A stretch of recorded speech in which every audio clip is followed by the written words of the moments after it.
Hey, in this video, I will show you how to use Photobooth on Instagram Stories. It's actually a very simple tutorial that works both on an iPhone and on an Android device. So if you appreciate that, you already know what to do. Give this video a like for the YouTube algorithm.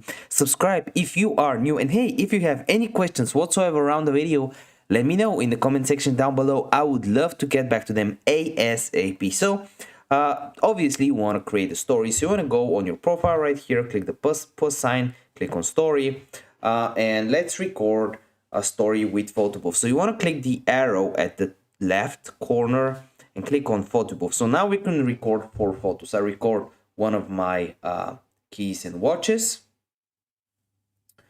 one of my mouse, for example, one of my keyboard and Mac, and one of my awesome cup.